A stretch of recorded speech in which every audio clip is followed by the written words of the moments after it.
Thank you very much. I'm going to turn off my video just to save on the bandwidth a little.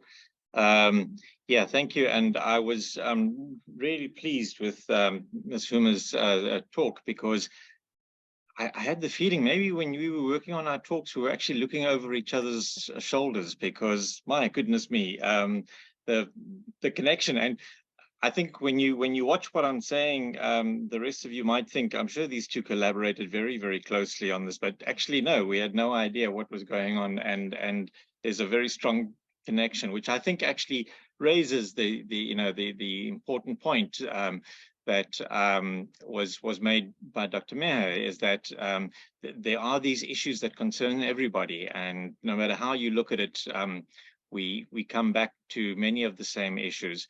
So let me get started, but I'm going to start with a poll. So let me just first share my screen. That's my talk, Ethics and AI. And I'm going to start with this poll. And I know that some of you are not academics, but I want you to imagine this scenario.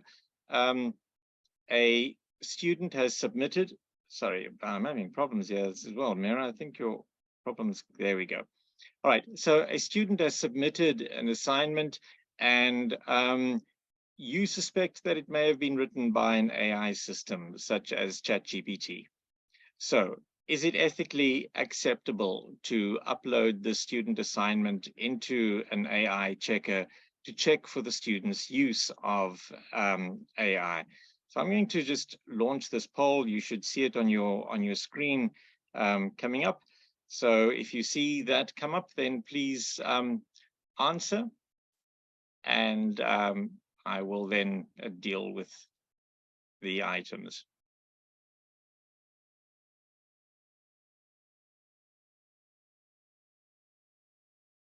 Okay, I'll wait about another 20 or 30 seconds. Half the people have answered, but some of you might feel that you don't wish to answer. That's okay, but I'll just wait a few more seconds.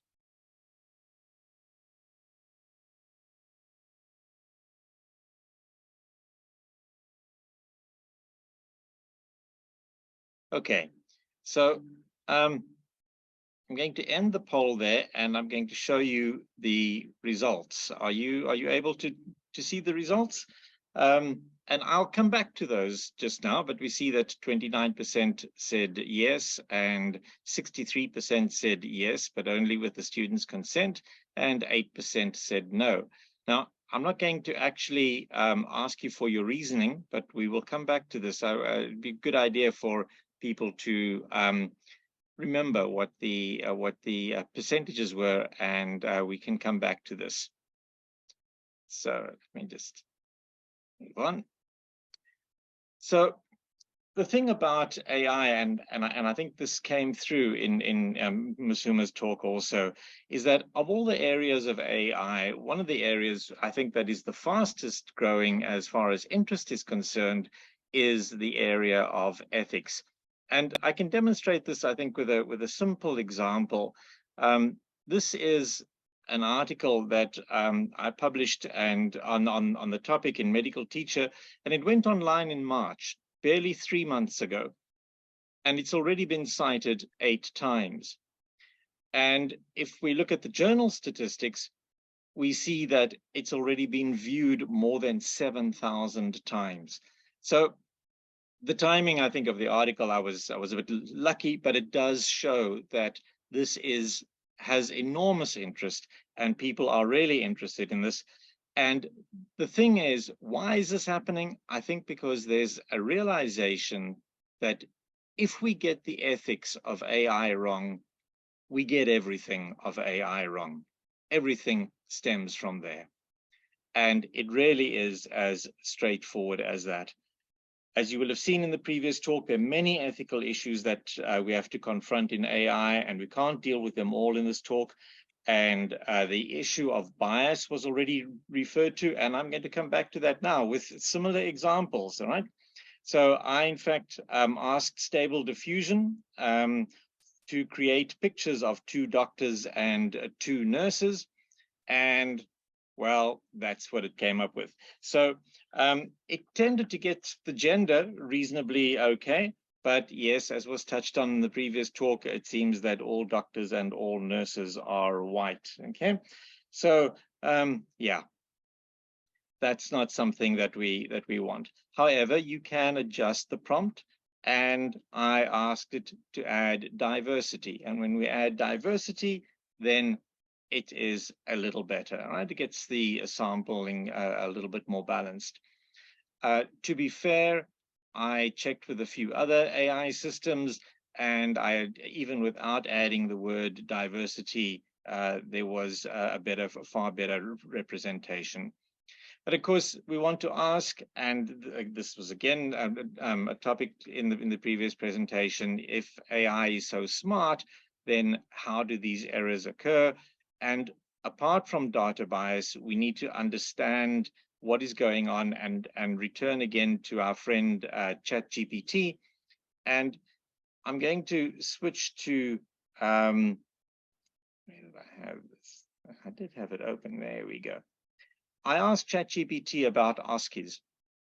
All right, and I don't expect you to read this in detail, but it starts off with a reasonably good summary of OSCEs and the benefits, and it's discussing them, and everything is fine. It's got a nice conclusion, and then it comes to the references, and it goes there, and it had a bit of a problem, and it got stuck on Ron Harden's reference, but I asked it to continue, and then it continued, and everything was looking okay.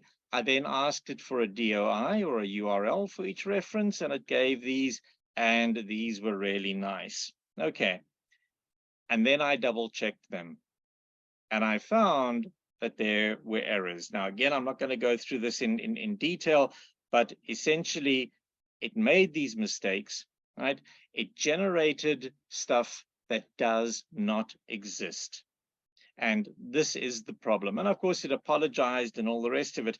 And this is actually really interesting, because when I then prompted it further, it did get some of them right. And then as we go down, even though it's got apologies, I then asked, how could you do this? All right, how could you cite and reference a non-existent paper? And then it went through a bit of an explanation that this happens, etc. And then I pushed it a little bit further. And I wanted to know, do you understand the significance of citing and referencing properly? Right? And it responded in a really good way, right? So that it's demonstrating that, yes, it understands all the significance. It understands anything. At this stage, I was talking to it a little bit like a naughty schoolboy. I said, do you know what happens to students when they cite non-existing materials? And it was, reasonably apologetic. And yes, these are the problems. So it understands all of these, but it's making these errors. And that's the issue then, that we get back to this thing of, why is it making these errors? And this, again, is the point that was raised by Ms. Huma. It's these hallucinations, right? And the thing about this is that when we see these errors, we think, okay, it's doing this. Is it being intentionally deceptive? And no, it's not being intentionally deceptive. It can't deceive because it doesn't have intentions at all. And the reason that it doesn't have intentions is, the thing is that it's all hallucinations, all right? When we look at this, it's generated from our data. Everything it generates is hallucinations. We actually only call them hallucinations when they do not match our perception of reality, right? Everything it generates is something that it hasn't understood. Therefore, by definition, it's actually all hallucinations, right? And this is a really important thing to bear in mind, because, for instance, if we look at this image that I showed earlier on, and when we were concerned about gender and racial balance, and we looked at this image, this is fine, it meets our perceptions. But when we zoom in and crop this picture, look at that image, right? My goodness me, all right? we can recognize now that something has gone terribly wrong, and that's because it doesn't understand. All right, so in this case, the text to image system doesn't understand. It doesn't know what a face is. It's merely recreating something based on data, and it's data that we gave it, that it's using, but it can become distorted, right? And that's a really important thing that we need to bear in mind. So when we ask this question, if AI is so smart, how do these errors occur? Well, this is the problem. It's reflecting us. AI systems are built by humans with human values.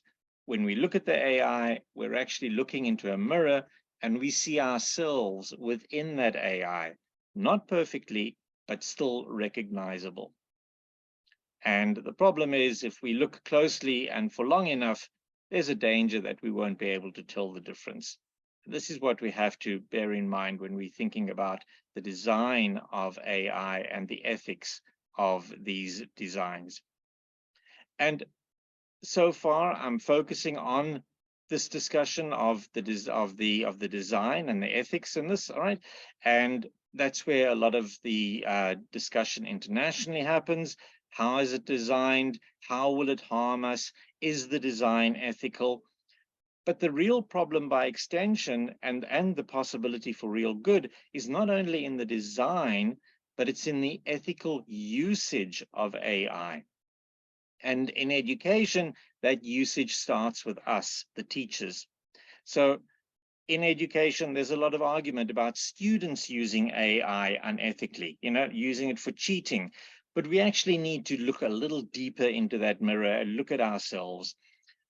This is a report from an author who wrote a paper. He submitted it to a journal, and the reviewers submitted that paper to ChatGPT. ChatGPT generated hallucinated references, and then those reviewers recommended those hallucinated references to the author. All right.